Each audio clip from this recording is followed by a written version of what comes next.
Ons lees die oordenking vir die 24ste November uit Die Here is my herder met die vriendelike vergunning van Lizette Murray. Die opskrif by vandag se oordenking sê, vat hulle vir jou. Die teksvers kom uit Numeri 23 vers 19 en daar staan, God is nie 'n mens dat hy sou lieg nie, 'n mens dat hy van gedagte sou verander nie. Sou hy iets sê en dit nie doen nie, of iets beloof en dit nie uitvoer nie? As jy iets aan iemand beloof, sê jy daarmee dat jy dit verseker sal doen. Dit is hoe God se beloftes is. Hy sal nooit teruggaan op wat hy beloof het nie. Daar is nie 'n spesifieke Hebreëse woord vir belofte in die Ou Testament nie. Die Hebreëse skrywers gebruik die werkwoorde bevestig of maak of gee. Byvoorbeeld wanneer God sê, ek sal my verbond bevestig. Wanneer God Abraham roep, sê hy, ek sal jou 'n groot nasie maak.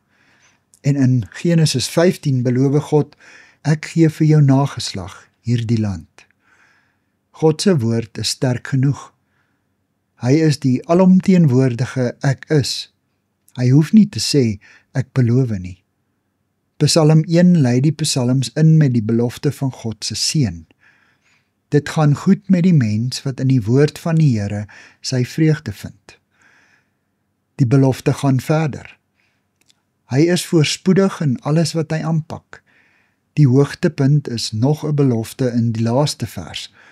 Waarlik, die Here lei die regverdiges op hulle pad. Dieselfde geld vandag nog vir ons as gelowiges. Ons dien dieselfde God as toe en kan dieselfde beloftes aangryp en van God verwag dat hy dit sal vervul. Hy wil ook die beloftes wat hy persoonlik aan elkeen van ons gemaak het, waarmaak. Ek moet net my hande uitsteek en sy beloftes aanvaar. Dankie vir u beloftes, Here. Ek aanvaar hulle. Amen. Dankie vir die saamkuier. Ek deel Lizette se kontak en webblad besonderhede in die inligtingsparagraaf van hierdie voorlesing. Daar is ook skakels na voorlesings van Lizette se ander publikasies wat op hierdie platform beskikbaar is.